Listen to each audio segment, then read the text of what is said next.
নমস্কার, আমি সুবীর। আপনারা দেখছেন সুবীরদার লাইফস্টাইল। আজকের বিষয় বাস্তুমতে সুখনিদ্রার টিপস বা বাস্তু টিপস সুখনিদ্রার জন্য। দেখুন, আমাদের কিছু দোষ আছে, সেই সকল কারণে আমাদের অনেক সময় ঘুম আসে না, অনিদ্রাতে কাটাতে হয় রাতের পর রাত। ধরুন কারোর শরীর অসুস্থ আছে, তার জন্য ঘুমোতে পারলো না, সেটা আলাদা ব্যাপার। মাসের মধ্যে হয়তো 2-3 দিন কারোর ভালো করে ঘুম আসলো না, হ্যাঁ, হয়তো তার শরীর খারাপ করেছে, হ্যাঁ, তার জন্য, বা প্রচণ্ড ঠান্ডায় হয়তো শ্বাসকষ্টের জন্য, বা প্রচণ্ড গরমের জন্য ঘুমোতে পারেনি, ঠিক আছে, এরকম না। কিন্তু মানে বেশিরভাগ মানুষই, হ্যাঁ, দেখবেন যে পরিশ্রম করছেন, সব কিছু করছেন, অথচ যেই খাটে শুলেন, দেখলেন যে বিছানায় শুলেন, দেখলেন যে ঘুম ঠিক মতো আসে না, এপাশ ওপাশ করতে হয়, ঠিক আছে। কেউ হয়তো পরামর্শ দিল ঘুমের ওষুধ খাওয়া খেলে হয়ে যাবে, এরকম না। সব ক্ষেত্রে কিন্তু শারীরিক দোষ থাকে না।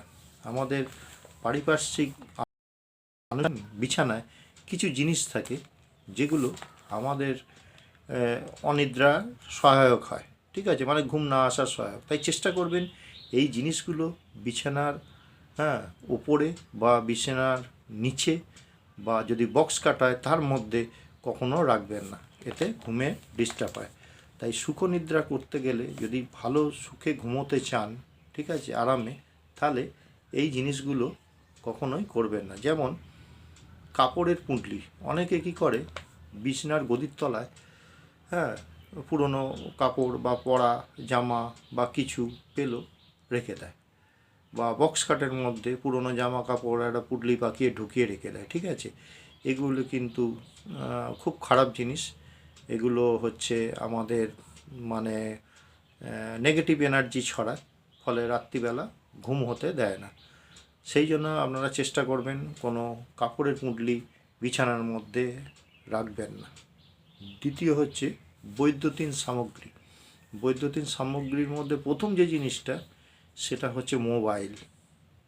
এটা মানে জান যায় তবু আচ্ছা, মোবাইল হারালে চলবে না, ঠিক আছে। চেষ্টা করুন আপনারা মোটামুটি শোয়ার পর, একদম তো নেশা ছেড়ে দেওয়া যায় না, হ্যাঁ, মোবাইল সেটটা বিছানার পাশের একটা টেবিলে রাখুন, ঠিক আছে। মোবাইল খোলা থাক, সাউন্ড কম করে বা ভাইব্রেট করে সেখানে রাখুন। এছাড়া বিছানার মধ্যে কখনো, হ্যাঁ, ইলেকট্রিক ইস্ত্রি রাখবেন না, কোনো সাউন্ড সিস্টেম বিছানার উপর রেখে ঘুমিয়ে যাবেন না শুনতে শুনতে, এরকম আর কি, এগুলো করবেন না। এটা কী হয়, মানে নেগেটিভ এনার্জি সৃষ্টির ফলে ঘুমে ব্যাঘাত ঘটতে পারে। দ্বিতীয় হচ্ছে মানে দুভাগ করা চাদর বা গদি। অনেক সময় দেখা যায় কি, খাটটা বড়ো সাইজের হয়েছে, হ্যাঁ, এবার আপনি যখন লোকালে গদি কিনতে গেলেন, হ্যাঁ, দেখলেন ওরা, তারা বুদ্ধি দিল যে এই তো দুটো গদি নিয়ে যান, আপনার এই মাপ এসে যাচ্ছে, কোনো অসুবিধা হবে না, ঠিক আছে। ও মাঝখানটা যদি ডেবে যায় একটা কিছু পেতে দেবেন, হ্যাঁ, চাদর ফাদর, মোটা চাদর ভাঁজ করে দেবেন, তাহলে ওর ওপর অসুবিধা হবে না শুতে। কিন্তু সত্যি কথা বলতে কি, আপনারা যদি একটু খোঁজেন, হ্যাঁ, সেই সাইজেরই গদি পেয়ে যাবেন এবং চাদরও পেয়ে যাবেন। কখনো চাদরের কী হয়, মাঝখানে দেখবেন কাটা থাকে বা সাইডে কাটা থাকে।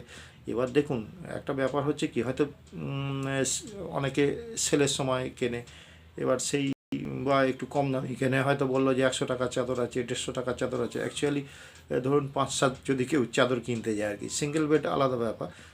ডবল বেডের কিনতে গেলে কিন্তু ওই দেখবেন যে ধারে একটু কাটা আছে, সেলাই করা থাকে, সেটা ইয়ে করা থাকে। এই ধরনের ইউজ করবেন, একদম মাপের মাপের চাদর কিনবেন, পারলে একটু বড় কিনুন, দু সাইড দিয়ে ঝুলে যাবে তবু আচ্ছা, ঠিক আছে। কিন্তু ওই কাটা চাদর কিনবেন না। আর গদি, মানে জোড়া লাগানো গদিতে একদম ইয়ে করবেন না। জোড়া লাগানো গদিতে শোয়াটা ঠিক না। এবং ওতে এক্সট্রা কোনো ইয়েতে, ধরুন চাদর ফাদর লাগিয়ে যদি গদিটা সমান করেন, এরম করবেন না। এতে কি হয়, মানে বৈবাহিক জীবনে, হ্যাঁ, স্বামী স্ত্রীর মধ্যে মনোমালিন্যের সৃষ্টি হয়, ঠিক আছে, এবং তাদের সম্পর্ক খারাপ হতে থাকে।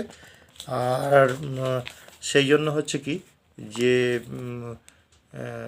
যাতে স্বামী স্ত্রীর মধ্যে ঐক্য সামঞ্জস্য বজায় থাকে, তার জন্য সব সময় চেষ্টা করবেন যে একদম এক কাপড়ের হচ্ছে তোমার চাদর হবে। হ্যাঁ, ধরুন 5-7 মাপ আছে, সেটা 5-7-এরই হবে। যদি 7-8-এর মাপ থাকে, এটা 7-8-এরই চাদর কিনবেন, একদম কোনো মাঝখান থেকে যেন জোড়া না থাকে। গদির ক্ষেত্রেও ঠিক সমান করবেন। এরপর হচ্ছে কি ঝাঁটা।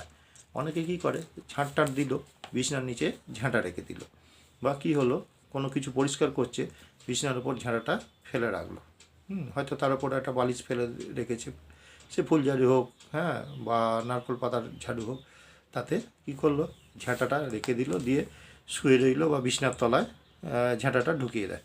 এর ফলে কী হবে, সারা রাত আপনি এপাশ ওপাশ করবেন, এগুলো হচ্ছে মানে নেগেটিভ এনার্জি বেরোয়, ফলে ঘুম আসবে না। সেই জন্য ঘুম যাতে সঠিক আসে, একদম বিছনার তলা সবসময় ক্লিয়ার রাখবেন, বিছানার আশেপাশে বা ঝাড়ু রাখবেন না। এর পরেরটা হচ্ছে কাঁচ। ঠিক আছে, এর পরেরটা হচ্ছে কাঁচ। বিছানার মানে মাথার দিকে সামনে বা কোনো ধরনের আয়না বা কাঁচ লাগানো উচিত না। প্লেন এবং সমতল হবে। ঠিক আছে, তাহলে দেখবেন যে আপনি ঘুম চলে আসবে। এবার হচ্ছে অলংকার। বিছনার মধ্যে কোনো সোনা রূপা বা অন্যান্য ধাতুর কোনো অলংকার রাখবেন না। ঠিক আছে, হয়তো মাথার গোড়ায় কোনো বক্স সিস্টেম আছে, তার মধ্যে অনেকে রেখে দেয় সেই সাজগোজের জিনিস বা অলংকার বা সে অরিজিনালই হোক আর ইমিটেশনই হোক, এগুলো কখনো রাখবেন না, এতে ঘুমে ডিস্টার্ব হয়। আচ্ছা, এরপর যেটা বলছি চটি জুতো। খাটের তলায় বেশিরভাগই লোকেরই বুট বলুন, ভালো জুতো খাটের তলায় রেখে দেয়, বা পরা জুতো। কী করবে, একটাই ঘর, খাটের তলায় ঢুকিয়ে রেখে দিল। ঠিক আছে না, এর ফলে নেতিবাচক শক্তির বৃদ্ধি পায়, এবং কোনো অপ্রয়োজনীয় চটি বা জুতো বা প্রয়োজনীয় চটি কিচ্ছু খাটের তলায় রাখবেন না, পরিষ্কার রাখবেন। আর একটা হচ্ছে তেল, কোনো ধরনের তেল খাটের নিচে রেখে ঘুমোবেন না। এর ফলে জীবনে কঠিন পরিস্থিতির মোকাবিলা করতে হতে পারে। তাই যেগুলো বললাম রাখবেন না, এগুলো খাটের নিচে বা আশেপাশে রাখবেন না। দেখবেন তাহলে আপনারা বিছনা করবেন একদম মানে বাস্তুমতে, যে টিপসটা দিলাম সুখনিদ্রা, ঠিক আরামে ঘুমোবেন। আশা করি ভিডিওটা আপনাদের ভালো লাগবে। আপনারা সাবস্ক্রাইব করবেন, লাইক করবেন, কমেন্টস করবেন। আপনারা সুস্থ থাকুন, ভালো থাকুন। আজকের মতো ভিডিওটা এখানে শেষ করছি। নমস্কার।